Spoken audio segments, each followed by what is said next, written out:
Hey everybody, we are going to walk through doing an offer for one of our clients. This is Abby.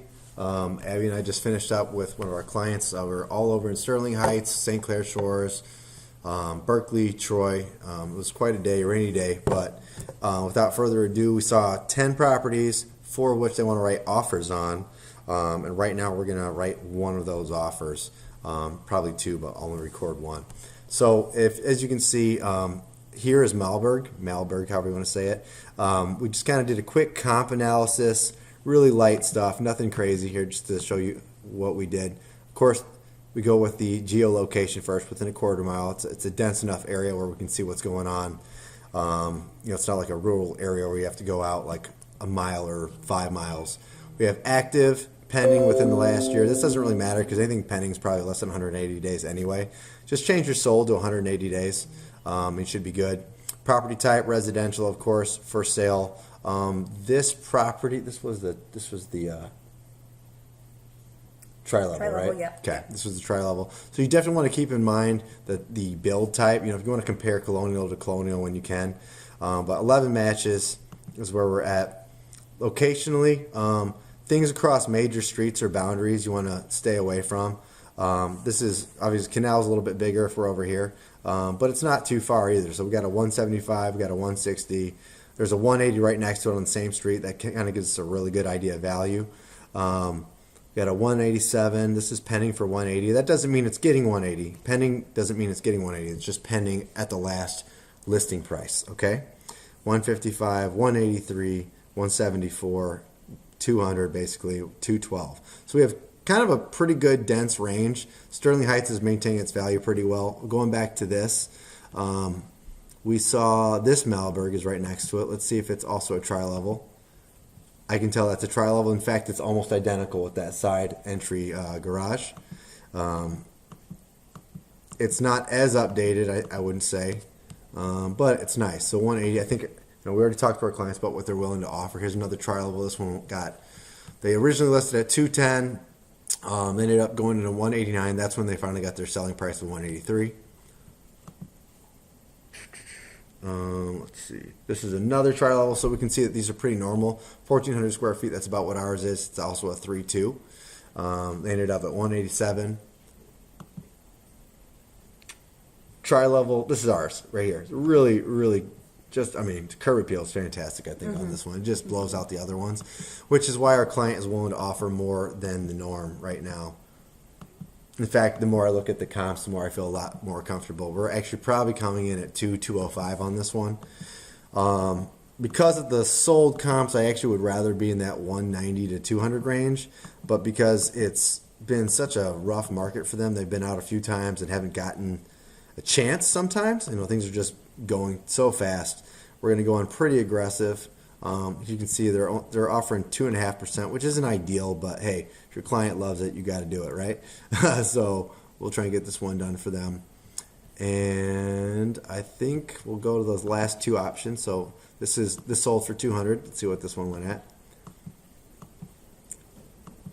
Well, looks like, I'm sorry. That looks actually pretty nice. They really cared to show us that they have stainless steel. Wow, those close-ups. So these are not professional photos. If you're going to sell a property that's over 100 grand, spend the $150 to get professional photos. Like this home probably could have sold for more. It's actually still pending. God, these photos, the crookedness. Oh, God. I do not agree. Don't do that. If your clients are really, some clients just don't want other people but you taking the photos. I've seen that a couple times, but just encourage them. Hey, do you want to sell it or do you want to just have a bunch of people running in and out? If you have just 1 or 2 crazy weeks of showings, that's a lot better than week after week of showings because you didn't capture it in the best way possible. This one's kind of unique. You can see it's got nothing looks like it. This kind of looks like our kitchen actually. Just clean. That's a little much. That's a little much. There's just too many patterns. Yeah. Thank you. That's nice though. It's funny. Just new wallpaper or paint would do well in there. And this is how I know they're never professional. A pro doesn't ever get people caught in the photo. I mean, they're better than the last guy's photos, that's for sure. Last home that we were just looking at, but it's a pretty nice little house. This went for 212. So this shows me at 200 mark is breakable in the tri-level range. However, it's a larger home. You know, their price per square foot is 128. Price per square foot definitely matters. It's got 134. They're asking 143. So we're already kind of over. So that could be a challenge. I already kind of prepped my client on the fact that if we offer over, we need to probably anticipate a counter at appraisal. I am a little bit more worried. I know we actually got off the phone. We talked about doing 205 because that's how bad they want it. I do worry, though, that appraisal will be a little tight. I do think this home is definitely more attractive than the majority in the area. So I think that 200 should work. 205 I do worry about. What do you think, Abby? I agree with that. Cool. So here's how we do it, guys. We're going to go back here. It's really easy. Also, before you do this, just check your docs. Here's the seller disclosures. Typically, this also has the lead-based paint disclosures. These are the two disclosures you have to have uploaded. So as we're scrolling through, let's see if we can move this over. So these things are included. Yes, no, unknown, not available. Unknown and not available typically means the same thing. Can you not scroll down further? Let's just, no, that is the bottom. Okay. Basement, no evidence of water. These are the kinds of things you want to know. Insulation is not really a big deal. Roof leaks, no. New in 2016, they're saying they got a new roof then. You're pretty much more concerned with finding the yeses on these things than anything. Settling, flooding, unknown, unknown. You know, unknowns aren't great, but a lot of people just don't know what's going on with their property. Fence was installed prior to ownership. Fence ownership is unknown. Okay, fine. That's fair. So not a big deal. Close this out. Go back to this. You click transaction. This is how easy it is, guys.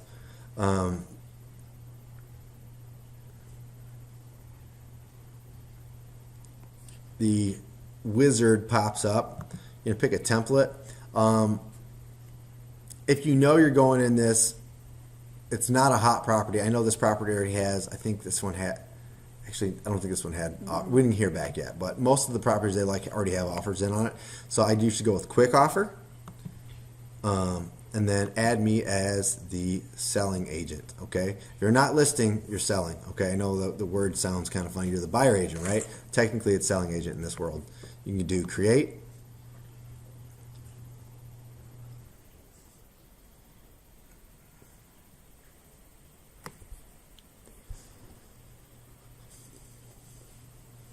Let's see. Okay, so you can fill out all of this info. I don't really like doing it this way. It just feels a little, I also seen it not transfer properly. So as a quick test, here's what we'll do. The appliances here, I just click and drag this. It's just the fastest way to get it in there. Control C, go back to the doc. Property includes. Paste it, Control V, right there. You can do save and exit. Takes you to your dashboard for this property, of course. Go to forms. GMAR purchase agreement. This is actually the easy one. So this is the disclosure regarding your relationship. You just shoot down here. If you're a buyer's agent, bam, buyer's agent. You are acting as a designated agent. These are already pre-clicked for you, by the way. If you use Quick Offer, I've pre-filled these for you. So in whatever your agent name is, it should populate here. Otherwise, fill it out here. And then for your client, I hope you're always only working with a client that's working with you exclusively, not necessarily with an exclusive contract, but only with you. And then you want to click does not, because that's you saying, hey, I don't believe they're working with anybody, and this kind of entitles you to that commission.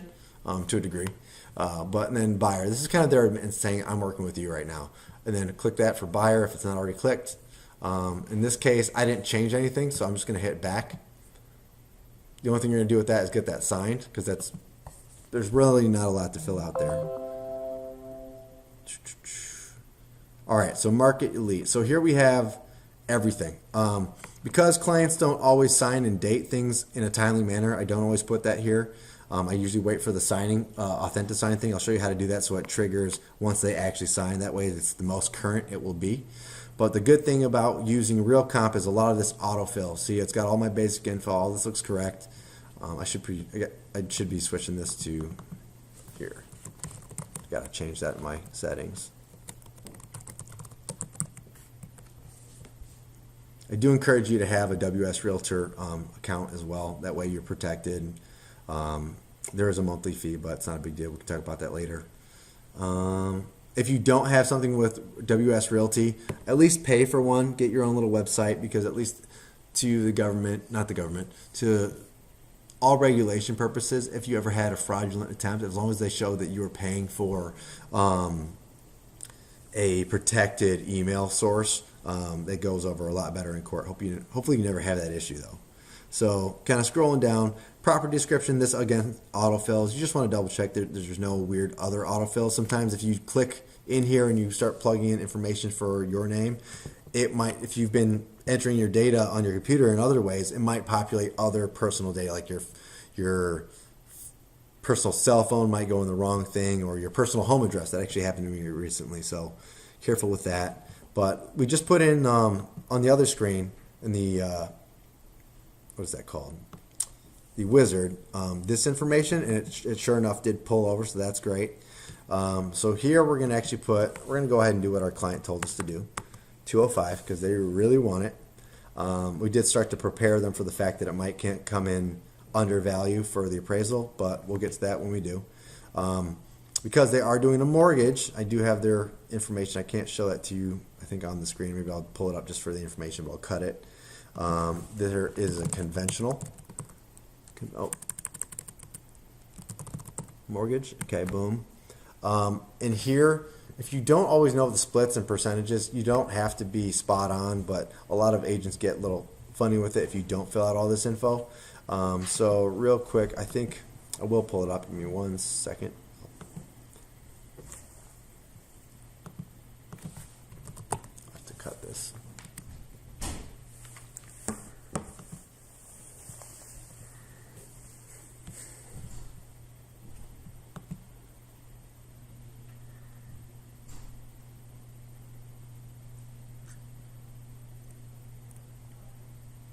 Oh, it's slow.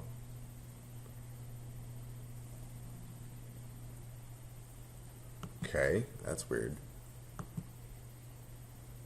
There it is.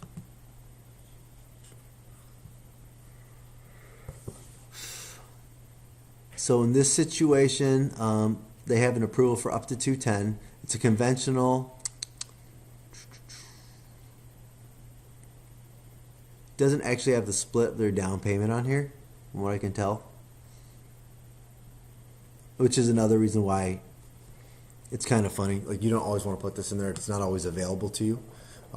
Typically, it's good to ask, but again, for a lot of things, down payment doesn't matter as much these days. I mean, if you have the exact same offer and everything else, one client's bringing in a higher down payment and or EMD, earnest money deposit, that may be that breaking point. Maybe it's a 2% advantage, and at that point you go, okay, this person's serious, they have more money. Another reason why you want a bigger down payment is because if the appraisal did come in low, then at least it shows that they have the cash to make up that differential. So what I'll do is I'll show you how I can fill this out in Authentisign, where I'm just going to say see approval. Actually, I'm going to put it in right here. That way I don't have to worry about it. Boom. So when they get to the section, they'll say, okay, I guess there's an approval attached to this offer. I'll go to that, and that's going to get all the other information. So this is typically a 5-day thing, and it used to be, I guess I'm old school. It used to be 5 and 40. At least that's how I was taught, and it works. Some people want to see less. Earnest money deposit. I don't have the deposit. And if you don't have the deposit, guess what? Don't say you do. The first thing is if you actually have it in hand. I don't, so I'm putting 0. The additional sum amount, that's the amount you're going to get. Now, typically you want 1%. If we're doing a $200,000 thing, we're going to want about $2,000.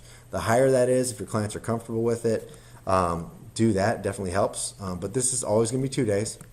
And then you just total up those two numbers up above. Obviously, that's 2,000.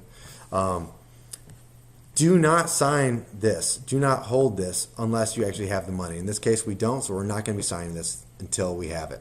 For closing, typically what you can do is you can go 30 days out, and it's not really a big deal. You always end up kind of tweaking things as you go. But typically, what I see some people do is they go 40 days based on this calendar. But again, this depends on when they actually sign the document. So if I do, let's just say I do 40 days, 40 from today, okay? That is May 29. So let's go back to this.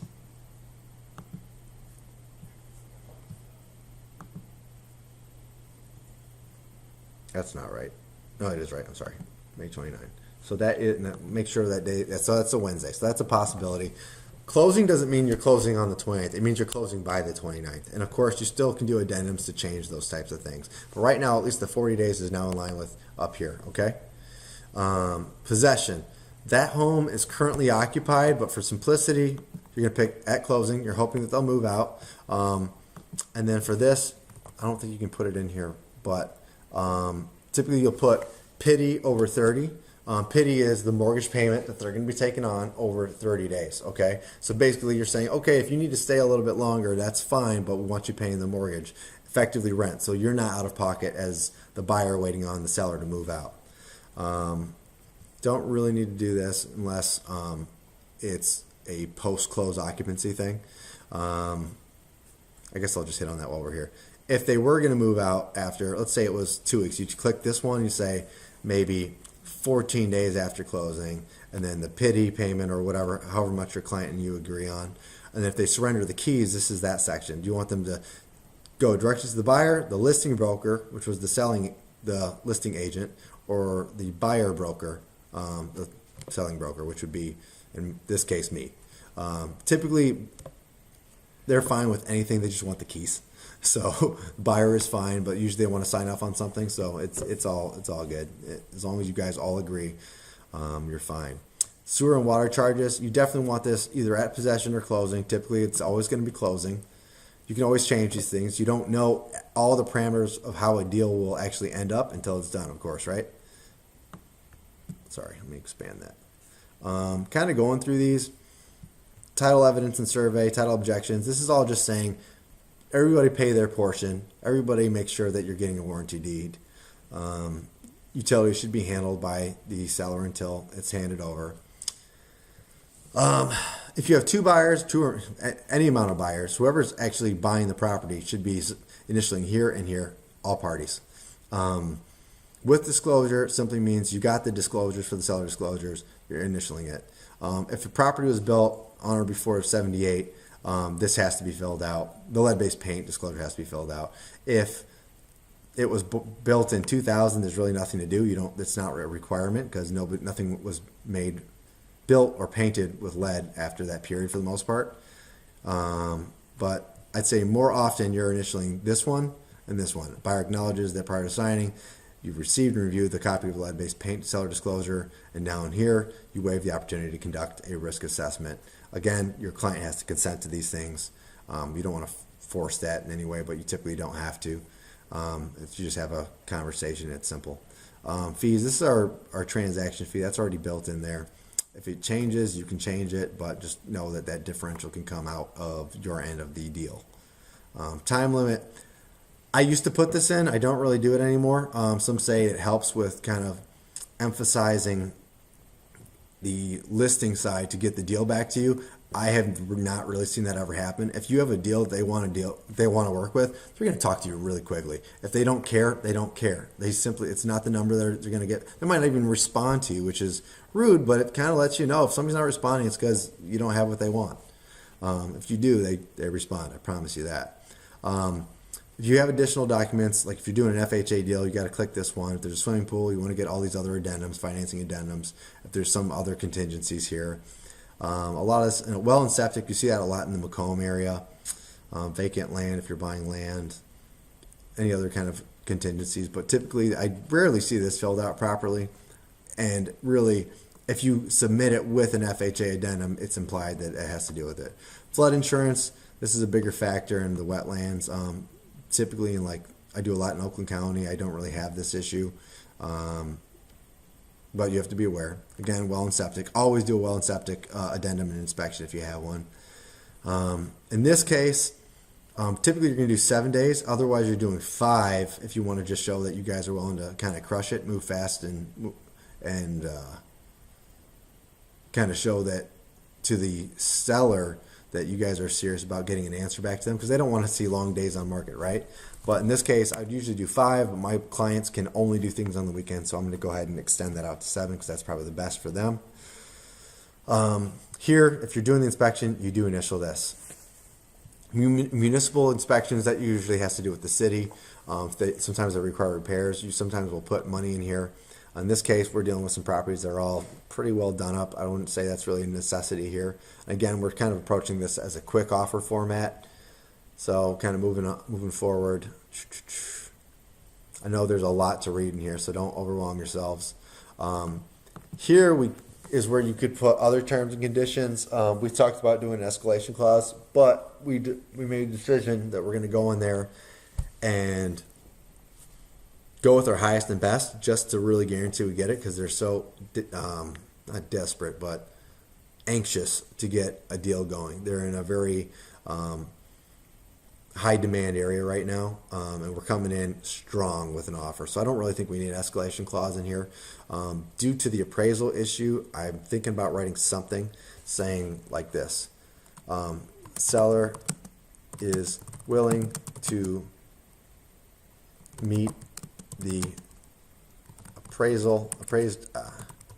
value should the home appraise. Let's just do this. Let's see what happens. It's very likely they're going to contest this, but at least it's setting the tone. I'm going to have a conversation. Always have the conversation. Don't try and weasel this stuff in. Have the conversation with the listing agent, and I'm sure he'll get it. Like, I really appreciate a high offer. You're going to help me look good here, right? But also say, hey, we want to do this, but we want to make sure that you guys are serious about this. And at least now it's in writing and it's been verbalized. So as for this part, now I start entering in my client's data.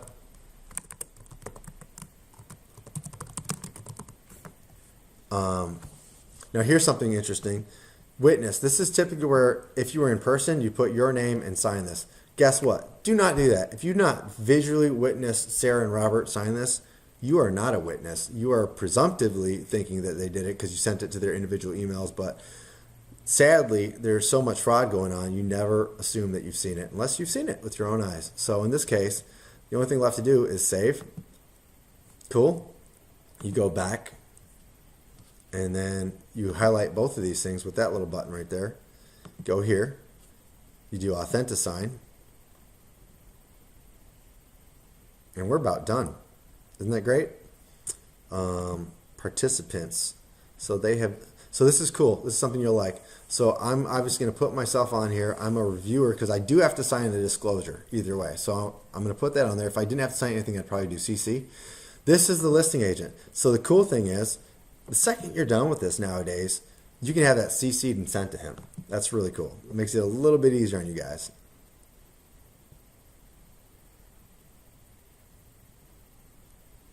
All right. And then you're going to add your other. Wait, is it not? That was weird. Huh. I don't know why I did that. It usually populates me. Save. Oh, maybe I did do it wrong.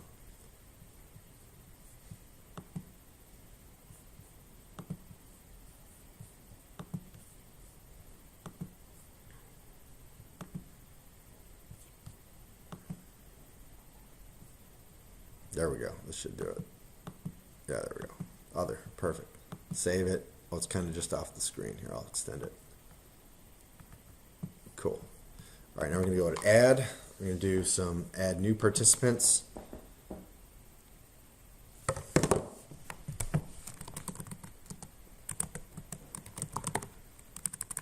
can't type today. Sorry. Sarah, let me look up her email real quick.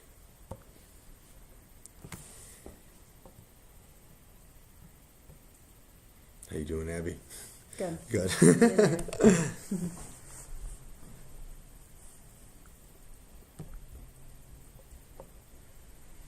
All right, Sarah.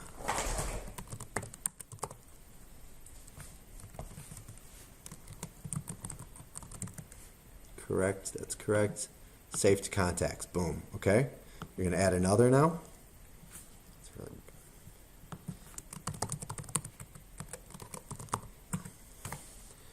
Email is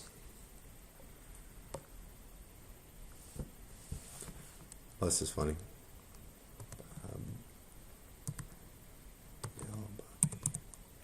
Bobby L. Bobby. Bobby L. Bobby. Yes. Save to contacts. Add. So now we got buyer 1, buyer 2. Cool. Save it. Documents. Oh, it's only so big. That's why I have to keep sliding it. Sorry. There we go. So we're going to go to add from the transaction. You're going to pick the seller disclosures. Remember we reviewed those earlier. Add. And we're going to go down to design. We are almost done, guys.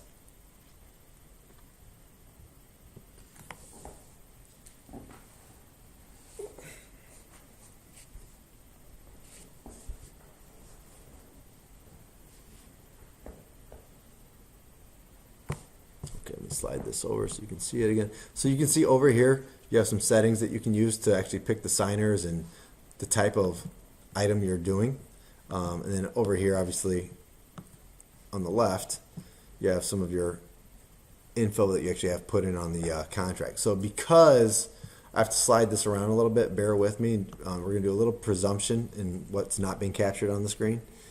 But we'll be fine. So here's what I'm going to do. I'm going to switch it over because I want it to trigger the date when they actually sign it. So I'm putting Sarah as the signer. So once she finally signs, this date will trigger, okay? So we're going to go, this gives us another chance to run through and make sure we didn't miss anything. So we have everything, dishwasher, disposal, yeah, I know it's actually sad that you have to put that in there, but you do. Dryer, microwave, refrigerator, stove, washing machine. I think that's everything that I can recall. That's a really strong offer. This is clearly saying we want our client, oh, I did forget something, let me show you this. Back, we'll do save and continue.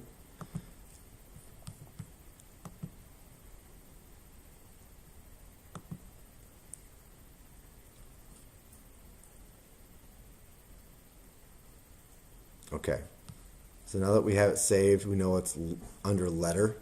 We're going to go back to this. We're going to add one more document, upload a file. It's just nicer when you have everything in the same doc when you download and send it.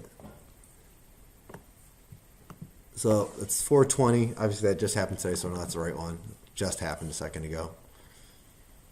Boom, letter. You can also just click this to double check you uploaded the right thing.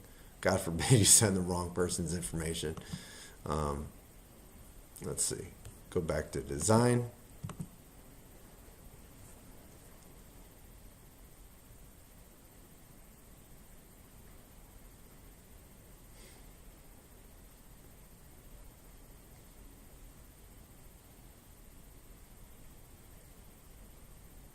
Okay, cool. We're back. Scrolling down. Again, we're not signing this. Why? Because we don't have the money. So delete. It's got their initials ready to go. Perfect. I think my dog is about to bark, so prepare. Possession, we did at closing. Again, that may be subject to change once we actually talk to them and figure out what's going on with their family. Closing. For all we know, they might move in with their family on day of closing and be done and out of there. We don't know yet. They might need 2 weeks or 4 weeks. If your client can roll with that, then you have that conversation then. Again, their initials are right here. Here we have the seller disclosures and lead-based paint disclosures. So now we do some, this is where we start doing some work here. So Sarah, we're going to do initial. If you just grab it and hold it, you can drop it right there. I'm going to do 2 hands. It'll be a little faster. Again, drag and drop it right there. drag and drop it right there. We're saying, yes, we have the disclosures. We acknowledge that we got the lead-based paint, and we're waiving any worries we have about the lead-based paint. Roberts. Remember, when you have two or more, you can't miss one of these. Boom. Initials. Again, 7 days. So this is a funny one. So this means when it's got the check or the X, it means they have the option of picking one or the other. It's not a requirement to sign one. Obviously, we know Sarah's going to sign this one, and that means, and you could switch hers to be the, kind of like how I'm doing Roberts right now. How this means he has to sign it. She has the option to sign it. We know they're signing this. They won't know the difference because there won't be another option. So they'll both sign it here because that's what they want. Scrolling down, again, initials already auto-populated there. Remember we said we do not sign this unless we witness it. So we're going to delete that. Seller's willing to meet the appraised value. Boom. We're probably going to hear some pushback about that, but that's okay. Worst case, they cross it out and we all come to some kind of verbal agreement. But I know Robert and Sarah are happy to pay $205 if they can manage it with the appraisal. I think their appraisal might actually come in at 2 anyway, so it might be a $5K difference. Could come in at 205 because effectively, if two reasonable buyers are willing to buy it at that price point, effectively that's a marketable purchase price. So it might work out anyway. Now down here, it auto-populates acknowledgement of acceptance. This is also called the acceptance of acceptance. You do not pre-sign this unless you do not care, no matter what, that as long as the seller signed it, you're good with it. In this case, I never recommend that, though. You always want to make sure they didn't squeeze something in there. Delete that, boom. Once the seller signs this and agrees on all the terms, then you can come back and sign it. That's when you're 100% under contract. Going back down here, there's my name. That's the only thing I got to sign on here, even if I don't see it. And then Robert, we're going to put his signature here. We're going to go Robert here because I think we have, and we're going to do a little X box here. X box. Because that one wasn't signed because it's usually set up for one buyer. And then we'll drag and drop Sarah over here. You don't really need to have 2 dates in here, but I'm going to do it anyway just because why not? And Sarah's been kind of my primary, so I'll keep that going. Here are the seller disclosures. They're really clean how they did Market Elites. I really like how easy it is to read. You know what? Actually, hold on. Correction. There's not a clear and evident spot to sign for you have to initial both pages typically. There's not one. So this is kind of where experience chimes in. Oh, I know that guy. Okay. So we're going to put their initials here. So this is our way of saying, hey, did you see this? Are you aware of disclosures? Good. The initial there, that's effectively saying that. Down here, again, we got to drag and drop them here. Robert, Sarah, boom. So now they've seen the second page, and here's the third page. Usually these are only 2 pages long. So obviously Market Elite did, the listing brokerage did their own little standard version of a seller disclosure. That's why it's so different. But it's largely the same as anything else. But that's why it's the third page, not a normal 2. Date.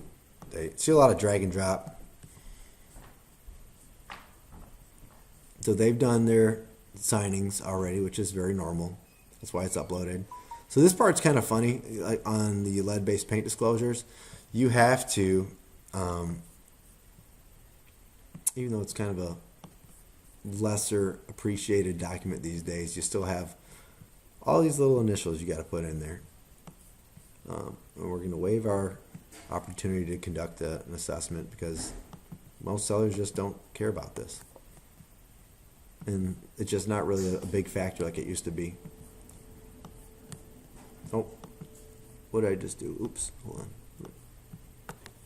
Delete. You can hit the delete button actually. Drag and drop. So we're almost done. This is literally it, guys. And we're going to do one more signature. Sarah. Robert. I'm just going to do one date. And Right there. oh, thank you. Good call. See, it's good to have second pair of eyes on this.